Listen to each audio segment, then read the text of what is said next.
America के राष्ट्रपति रहे जॉन एफ कैनेडी ने कहा था कि mankind must put an end to war और war will put an end to mankind. मतलब ये कि मानवता की खातिर युद्ध खत्म कर दे, वरना युद्ध मानवता को खत्म कर देगा।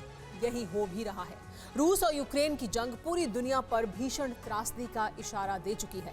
अमेरिका के बड़े न्यूक्लियर एक्सपर्ट ने दावा किया है कि रूस और यूक्रेन युद्ध का अंजाम भी दूसरे विश्व युद्ध की तरह ही होने वाला है। यूक्रेन को सरेंडर के लिए मजबूर करने पर आमादा रूस ठीक उसी तरह परमाणु बम का इस्तेमाल कर सकता है जैसे दूसरे विश्व युद्ध में अमेरिका ने जापान से जंग के खात्मे के लिए किया था। सवाल यह है कि क्या वाकई ऐसा होने वाला है? अमेरिकी एक्सपर्ट के दावों में कितना दम है, इस एक्सक्लूसिव रिपोर्ट में देखिए।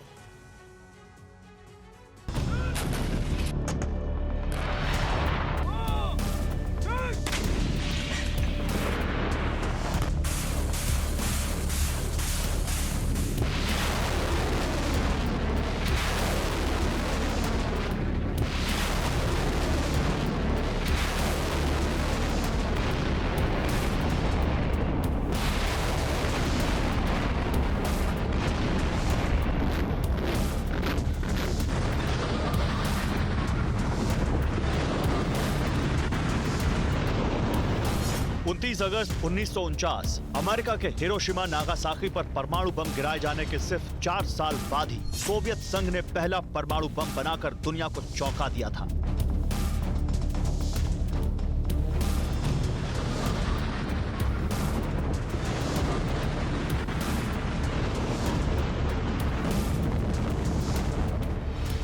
तिहत्तर साल बाद रूस एक बार फिर पूरी दुनिया को चौंकाने वाला है।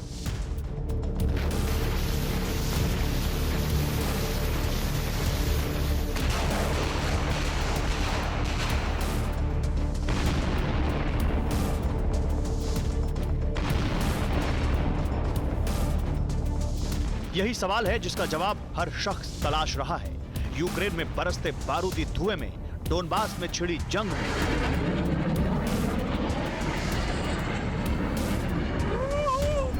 यूरोप में पसरे खौफ में एक ही सवाल तैर रहा है कि आखिर कब तक रूस यूक्रेन पर हमला करता रहेगा।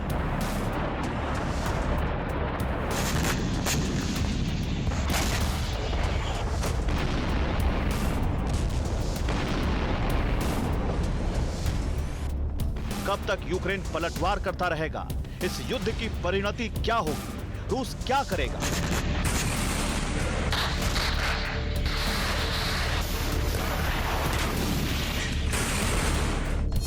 दूसरे विश्व युद्ध की तरह ही रूस यूक्रेन युद्ध का अंजाम होगा।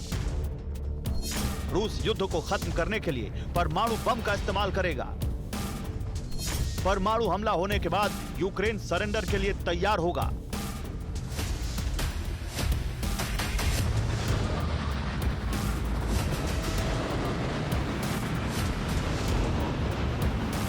ये हम नहीं कह रहे हैं, ये सनसनीखेज दावा अमेरिका के जाने माने न्यूक्लियर एक्सपर्ट फिलिप हेरमन ने किया है।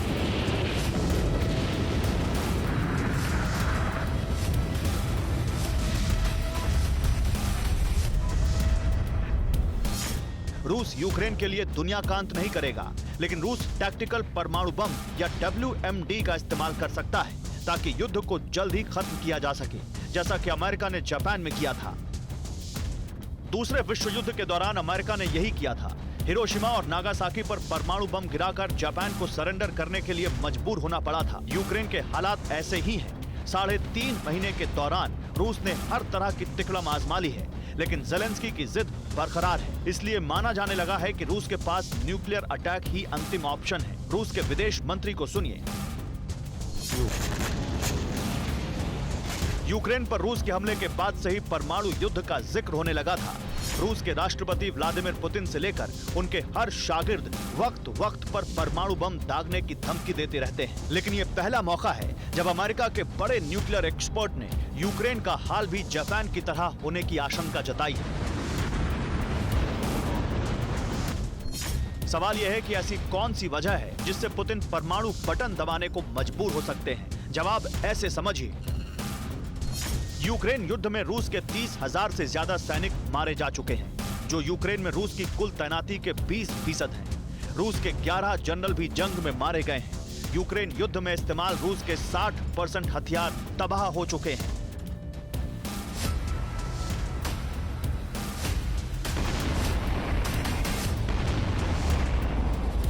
रूस हथियारों का सबसे बड़ा सौदागर है। दुनिया के आधे से ज्यादा देश रूस से ही हथियार खरीदते रहे हैं, लेकिन जिस तरह से यूक्रेन में रूसी टैंक खाक हो रहे हैं, उससे रूस के रुतबे को दाग लग चुका है।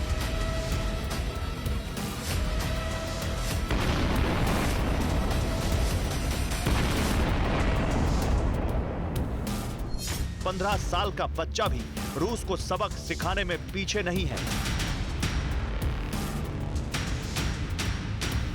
ये 15 साल का आंद्रे पोखरासा है, जिसकी मदद से यूक्रेनी सेना ने रूस के टैंकों का पूरा काफिला उड़ा दिया है।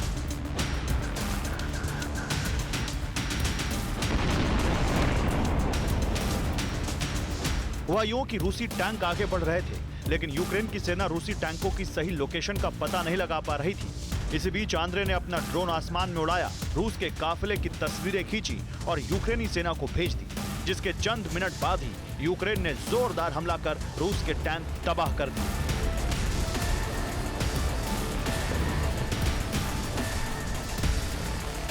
साढ़े 3 महीने के दौरान रूस ने यूक्रेन के साथ युद्ध में सिर्फ हथियार और अपने सैनिक ही नहीं गंवाए हैं, अपना हौसला और आत्मविश्वास भी खोया है। इसी वजह से राष्ट्रपति पुतिन गुस्से में है और इसी वजह से कहा यह जा रहा है, आशंका ये जाहिर की जा रही है कि पुतिन परमाणु हमला भी कर सकते हैं।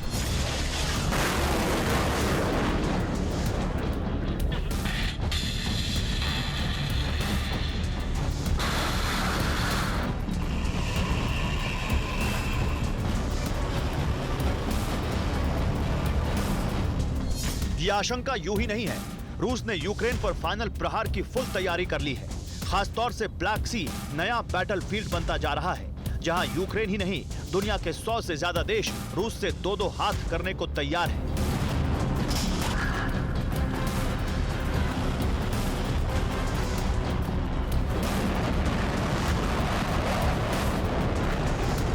क्योंकि ब्लैक सी पर रूस के कब्जे के बाद से अफ्रीका से लेकर मिडिल ईस्ट तक के देशों पर अनाज बम गिर चुका है।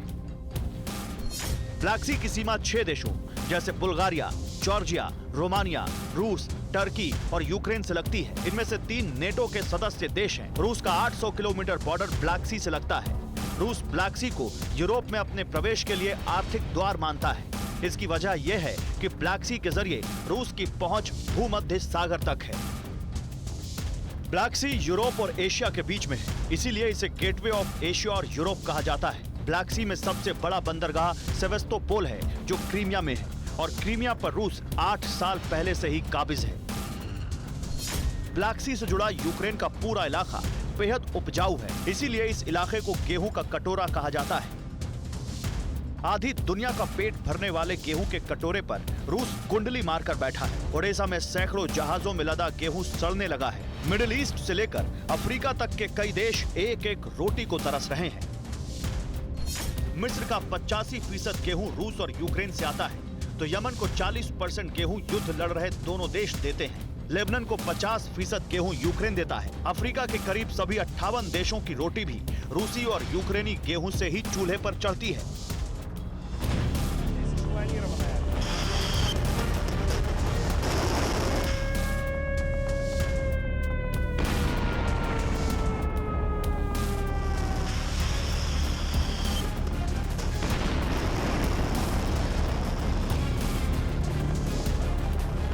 रूस और यूक्रेन की जंग के बाद से ही इन सभी देशों में रोटी के लाले पड़ने लगे हैं।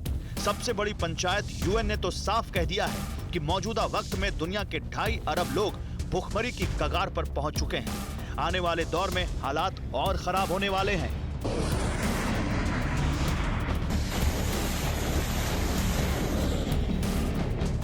साफ है कि लड़ाई भले ही यूरोप की दहलीज पर लड़ी जा रही हो, लेकिन कीमत पूरी दुनिया को चुकानी पड़ रही है। ये जंग जितनी आगे जाएगी, हालात उतने ही खौफनाक होंगे।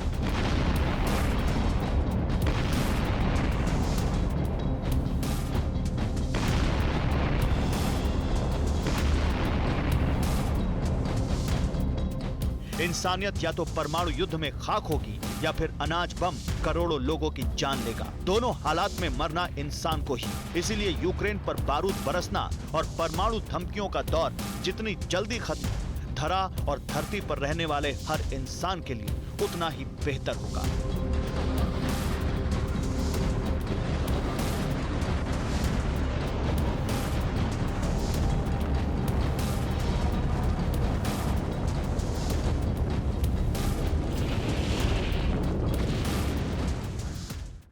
अड़ी सोमवार से शुक्रवार शाम 6 बजे सिर्फ TV9 भारतवर्ष पर।